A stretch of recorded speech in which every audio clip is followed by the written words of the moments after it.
Mo dúpẹ́ lọ́wọ́ kábíyèsí ọba wa, bàbá wa Ọ̀nìrìnṣà Adéyẹyè. Mo dẹ̀ dúpẹ́ lọ́wọ́ Queen Naomi. Mo máa mú gist kábíyèsí wá fún yín ní agbára Ọlọ́run ní èní. Nǹkan tí a gbọ́ pẹ̀lú àwọn àti Queen Naomi máa mú wá fún yín ní orí channel yìí. Kí gbogbo ẹ̀yin tẹ́ ń ṣe ọjọ́ ìbí lénìí, ẹ kú ọdún, ẹ kú ìyèdún, ẹ̀mí yín á ṣe púpọ̀ ọdún láyé. Èní ni 21st of August. Ẹ rí pé oṣù yìí ó ti ń lọ wẹ́rẹ́wẹ́rẹ́. Ọ̀rọ̀ tá a gbọ́ tó jẹ́ nǹkan tó máa ṣe èmi àti yín láǹfààní, ò ní pé kí a ṣọ́ra oore ṣíṣe o.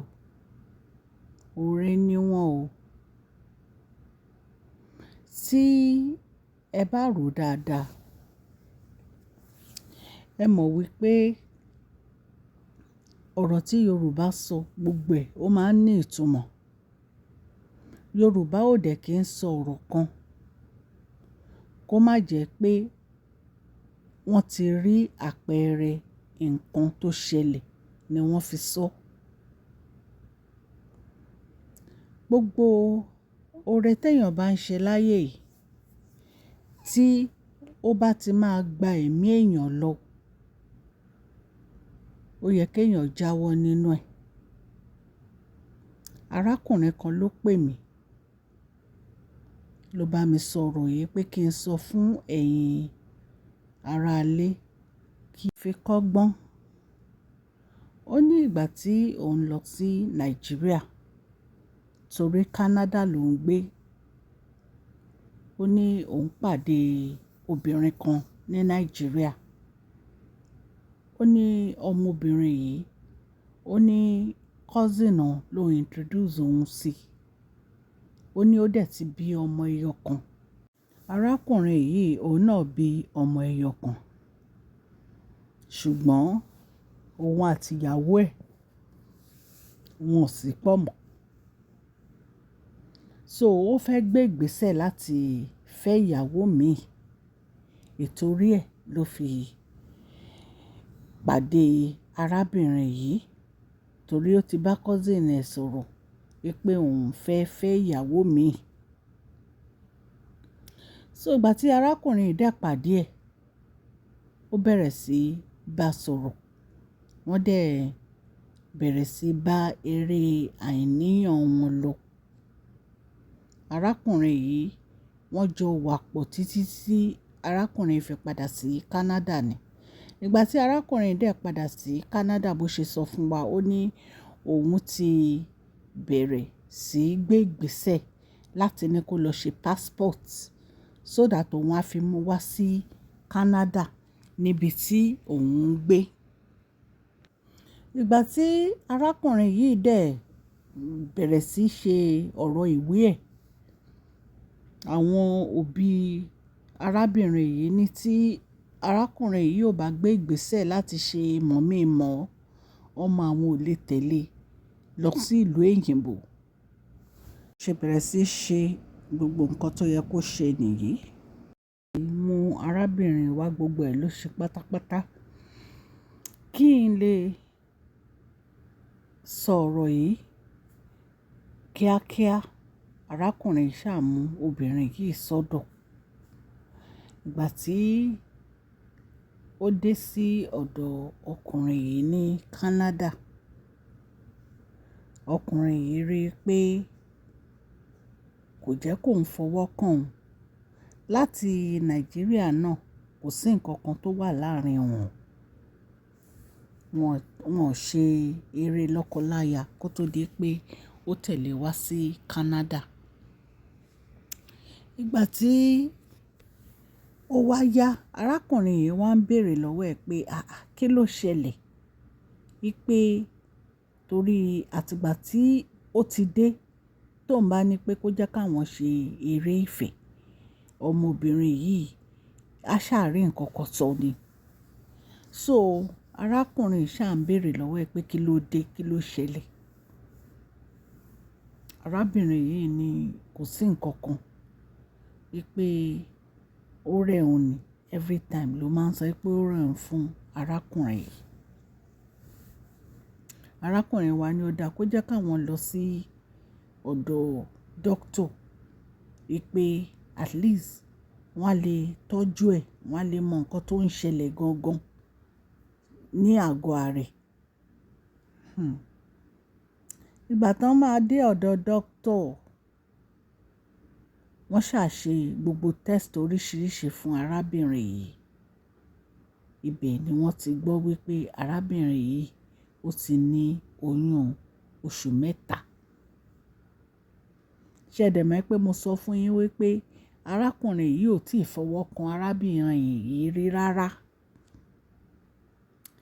Wọ́n ló lóyún oṣù 3. Arákùnrin yìí wá ń béèrè lọ́wọ́ ẹ̀ pé níbo ló ti róyún. Wípé kí ló dé tí ò jẹ́ kó mọ̀ kó tó di pé òun mú wá sí Canada. Wọ́n ní ó ṣà ń sọ pé ó ṣà ń wá wí. Arákùnrin wa ní òun sọ fún wípé ta ló fún lóyún, ta ni bàbá ọmọ yẹn. Wípé nítorí òun àti ẹ̀ àwọn ò ṣáà tí ì fọwọ́ kan ara wọn. Wípé so kí ló ń ṣẹlẹ̀. Ó nígbà tó ń wà ní Nàìjíríà wípé òun náà ń fi ọgbọ́n inú gbé nǹkan tó ń ṣẹlẹ̀ torí ìgbà míì òun akọ̀rin tó máa bì, ìgbà míì òun akọ̀rin tó máa tutọ́. Ó ní ṣùgbọ́n òun ò tiẹ̀ wá rò lọ síbi pé bóyá ó lóyún. Ká má fi fa ọ̀rọ̀ gun ẹ̀yin ará ilé. Bí arákùnrin ṣe ní ó ní láti padà sí Nàìjíríà o, kó lọ gbé oyún fún ẹni tí ó lóyún. Ó bẹ arákùnrin títí tí arákùnrin ní ó ní láti padà sí Nàìjíríà. Nígbà tí ó máa di àárọ̀ tí arákùnrin máa ní kó ń jí, wọn bá má rí arábìnrin nínú ilé. Ó ti kó gbogbo ẹrù, ó ti lọ. Arákùnrin wá kiri gbogbo ibi tó yẹ kó wá kiri dé, kó máa rí arábìnrin yìí. Ni ó bá ní òun á lọ report o. Ó dẹ̀ pé àwọn òbí ẹ̀ nílé, ó jẹ́ kí àwọn òbí ẹ̀ mọ̀ wípé ìgbà tó máa dé Canada o, tára àwọn ọmọ wọn ò yá, tó máa gbé lọ sọ́dọ̀ hospital, wọ́n ní ọmọ wọn ti lóyún oṣù 3. Wípé òun dẹ̀ sọ fún ọmọ wọn pé kó lọ gbé oyún fẹ́ ẹni tó lóyún. Ó ní ní ìsìn ọmọ ò sí nínú ilé mọ́, wọ́n ti sá lọ o. Òun ò dẹ̀ mọ ibi tó sá lọ, òun dẹ̀ máa report ẹ̀. Wípé òun wà.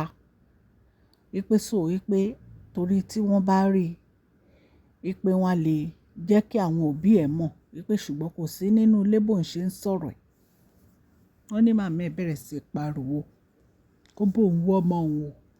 Ẹ mọ̀ pé àwọn ìyá wa, ìtara ọmọ bó ṣe máa ń ṣe wọ́n nìyẹn.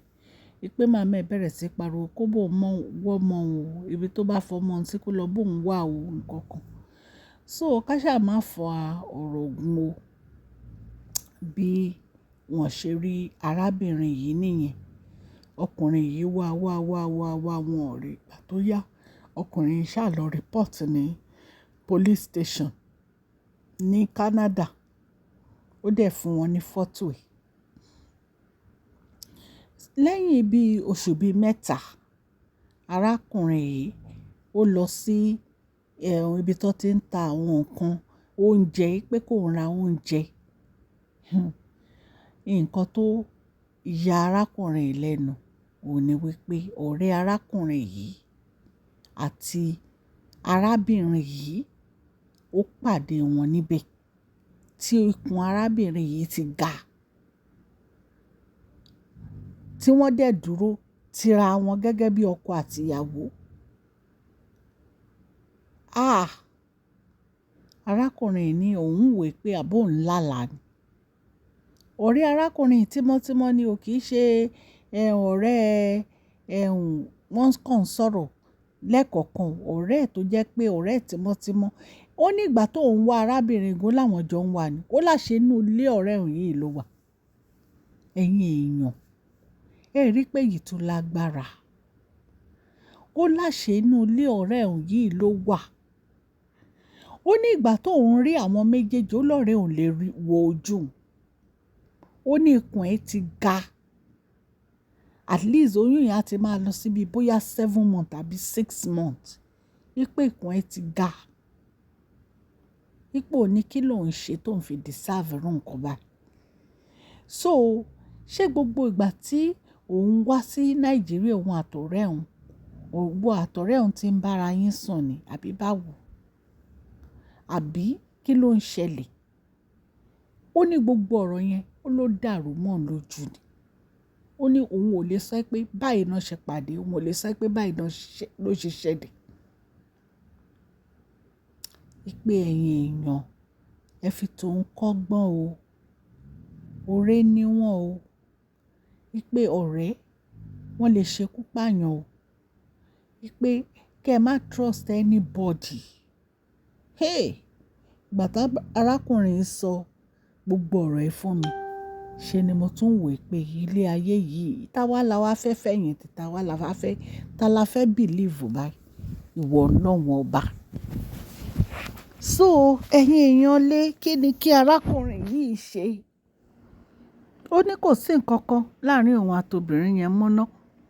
Pé ṣùgbọ́n ọ̀rẹ́ òun, àwọn tí ń bára wọn bọ̀ ó ti pẹ́ pé ń wòó pé ọ̀rẹ́ tó ti pẹ́, báwo ni ó ṣe máa ṣe irú nǹkan báyìí fóun tó máa jẹ́ obìnrin ló máa da àárín àwọn dó.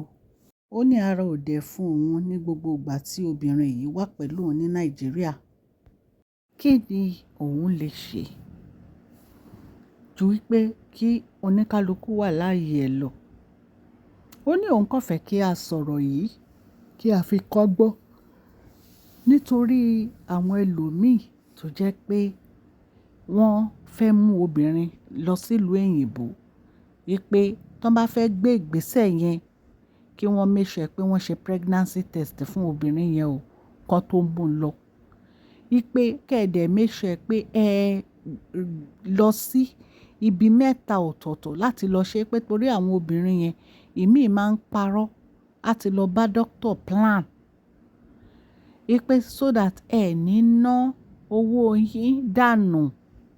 Ó ní gbogbo owó tó ń ná, ó ní ọ̀rẹ́ òun ló ń ná gbogbo ẹ̀ fún. Wípé bí òun ṣe bá gbé ẹni yẹn lọ sí Canada, wọ́n use òun ni, òun àti obìnrin yẹn. Nǹkan tí a gbọ́ nìyẹn, ta ní ká mú wá fún èèyàn ọmọ káàárọ̀ oòjíire. Ọlọ́run á ran gbogbo wa lọ́wọ́. Ẹ fi ti arákùnrin yìí kọ́gbọ́n. Ẹ advice wọn lórí under comment section kí wọ́n lè mọ̀. Ọlọ́run á nífẹ̀ẹ́ gbogbo wa. Mo dúpẹ́ lọ́wọ́ gbogbo ẹ̀yin subscribers mi. Ọlọ́run á bá mi gbọ́wọ́ yín sókè o. Ẹ ní sọ̀rọ̀ jẹ, ẹ ní sọ̀rọ̀ mọ́, ẹni ẹlẹ́ni ò ní gbà ṣe yín ṣe o. Bí a ṣe ń sọ October 15 prize giveaway wa, èèyàn 5 dẹ̀ ni a máa mú. Ẹ follow mi. Oore-ọ̀fẹ́ Gist TV. Ọlọ́run á nífẹ̀ẹ́ gbogbo yín o. God will bless you all. Thank you.